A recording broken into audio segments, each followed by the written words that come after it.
Welcome back, everybody, to the Success Partner Podcast. I am your host, Daya Naef, and today we have in the studio, I'm so excited, we have Sirena Dimas, who is in South Florida, but also used to be a Californian, so gone coast to coast here. And she has some very interesting updates and some things to share with us. And so, Serena, just take it away. Thanks for having me, Day. I'm really excited to be here. I was really looking forward to our conversation. It was great meeting I don't remember which provisors group it was that we initially met, but it was great. And we clicked. So here we are. We did. And we've had a fun time, if you can't tell, talking before the show. So, Yes, the giggles have already started. And I haven't had my second cup of coffee. So that's purely personality for you and not me being over caffeinated as usual. hey, I don't blame you for that. Everybody knows I love my coffee. So, give us a little rundown on what you do, how you help people. So I'm an employee benefits broker, which means I go to insurance companies and negotiate on behalf of employers. I do that nationally. I do have a bi-coastal practice because, to your point, I'm originally from San Francisco and now I'm in South Florida, and my clients are kind of all over the place and have employees all over the place. I'm one of those weird brains that looks at a mess, whether it's compliance or it's people leaving and a lot of turnover or employees complaining that they don't have good coverage when on paper it looks really great, that I'm like, oh, there's a mess. Yeah, I can clean that up. That'll be fun for me. And I realized that that's kind of a strange way to function. I realized that a couple of years ago, but it's fun and I really enjoy it. So that's my day job. Yeah. So, do they even know it's a mess? Um, I find messes more than they're brought to me. And then I have after almost 20 years, can explain why it's a mess and how we need to fix it. Yeah. So, what happens if it's a mess and we don't fix it? All sorts of random things. Sometimes, let me back up a little bit. When you look at like a P&L statement for a company, right? The biggest expense right off top, we're going to have payroll, right? You and I both know that. And then depending on the structure of the company, the second biggest expense is either going to be rent if they have an office, or it's going to be benefits if they're fully remote. And then number three, conversely, is benefits or rent, right? Depending on whether or not they have a physical location. Um, and those are not small bills, right? Like a 200 life employer is spending over $3 million on their healthcare. Seven figures is like a really big number. And everybody I know, and most of the people that are out there in the greater world, if anything touches anywhere near seven figures, they're like researching. They know where it's going, what it's being used for, if it's returning, what's happening with it, if it's losing, why, right? Like we all make those decisions all the time, wherever we're at on the income bracket on how we spend our money and what we do with it. When it comes to a company, sometimes you don't see that. And that's really scary because we're talking big numbers. And so part of what I do is educate on what's going on with it, how it's working, if it's working. But if a company is spending that much money, it should be an asset, right? It's protection for the employee. It's how you retain your people, right? You and I both know people don't leave jobs. They leave bad management or they leave for better benefits. And so if we all know that, then we should also know how the policy is performing because there should be a measurable ROI. And it might not be that you're keeping the premiums down because healthcare is what it is, but it could be that, oh, my people are really struggling because I know that we've got 18 different prescriptions for mental health stuff out there. We've got 250 employees. Maybe we need to focus on mental health because there's 50 people that are taking something. And then those employees are supported because it's not taboo. You give them, make sure that they know that they can get talk therapy, right? You do fun days so that they can unwind if you've got high stress stuff like, okay, we're going to go do a cookout this afternoon, this and that and the other. You guys can turn off your phones, or by teams, you guys go have a nice lunch and come back. And then you start to see an ROI because people feel like they're taken care of and they feel like, oh, my company sees me and they see my whole person. And so that's where I come in, and it's a little bit of insurance, a good form of compliance, and then lots of, I need to understand how your company works and what your goals are. And that goes beyond insurance. That's people, processes, that's technology, that's challenges, that's growth plans, that's, okay, maybe we're looking at a potential reduction in force. What does that look like? Wow, that's very comprehensive. It's a lot. It's a lot. It's a lot. But hi, adult diagnosed, self-diagnosed Uh-huh. ADHD. It's a lot. It's okay. Lots and lots of questions, and then let's figure it out. Cool. Okay. Using it as a superpower Yeah. and putting it to work. Yeah. Okay. When your attention span's Awesome. this big, you got to keep your brain engaged. That's great. I love it. All right. And so tell us about some changes coming up. And we're in fall when this is going to come out. And so what's new on the So horizon? HSA limits go up every year. HSAs count for health savings accounts. They are a Okay. tax advantage checking account that anybody can use, whether they're with an employer or they're self-employed. You do have to buy what's referred to as a consumer-driven health plan or a high-deductible health plan. But the cool thing is that you can basically pay yourself up to the HSA max and deduct that from your taxable income every year. Those limits are going up, and the plans that are going to be allowed for 2026 as high deductible health plans, the definition is increasing and there's going to be more plans.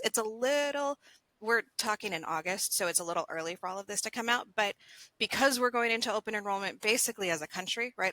Everybody that's self-employed is going to be making decisions for their care sometime in November and December, and most employers renew in between that November, December, January 1st window.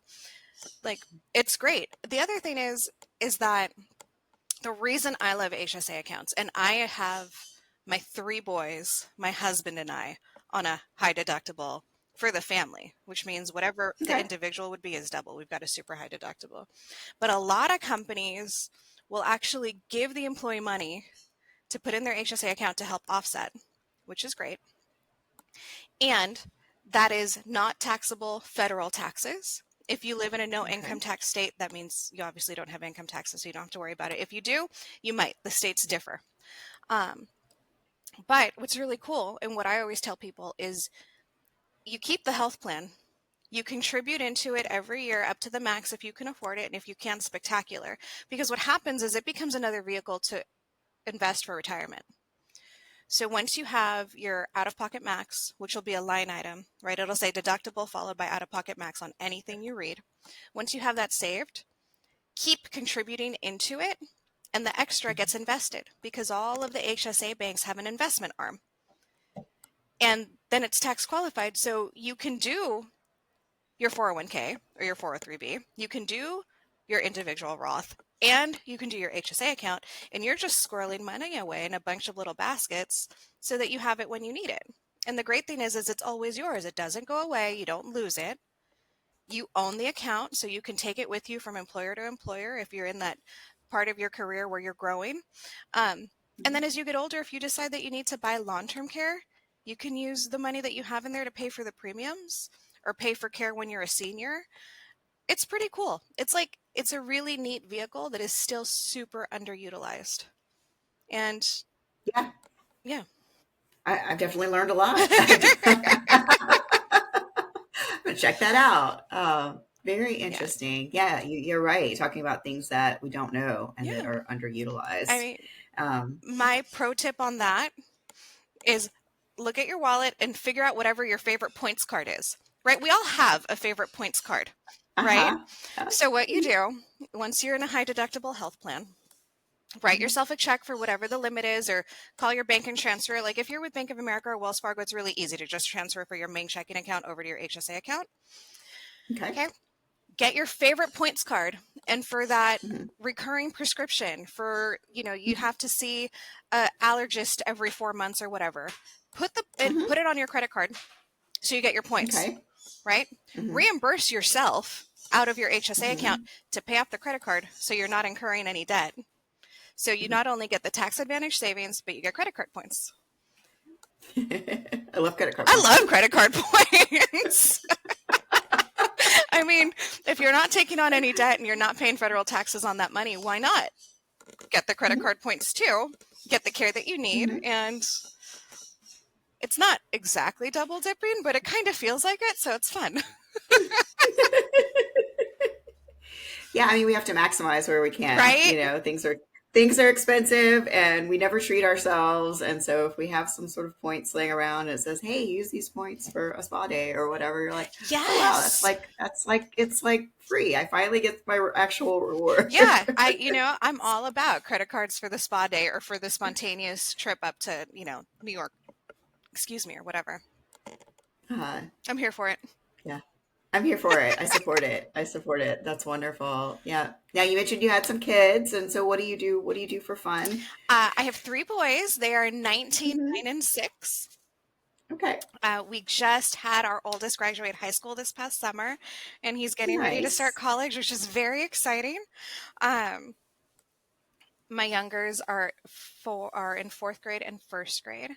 We're a big soccer family, so we coached our oldest up through the under 14 division, and we're now coaching a U10 team, so under 10s, and a U8 team, so under 8s. So for 6 months out of the year, you will find me on a soccer field 2 nights a week and a Saturday. For sure. Okay. And that's great because sure. There's a playground and we have community, and the moms will organize or the parents will organize a couple of potlucks during the season, and that's great fun. And then South Florida's paradise. So unless it's summer, during the summer we're at the pool. The rest of the year we're at the beach or at a park. Nice. I don't go to the beach or the park in from the middle of June through the end of August because it's just really hot. It's very Unless hot. It's going to rain that day and it's cloudy, in which case cool, and you just understand you're going to get rained on for a little bit, and then it's fine.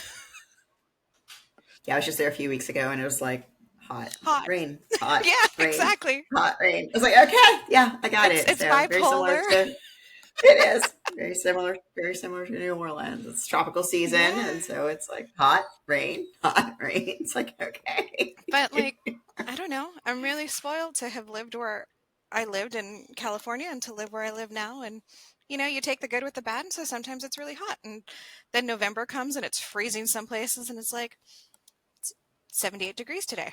Let's go hang out at the beach. Exactly. Cool. Exactly. It's a great day. Yes. Let's hop on the skateboards and go.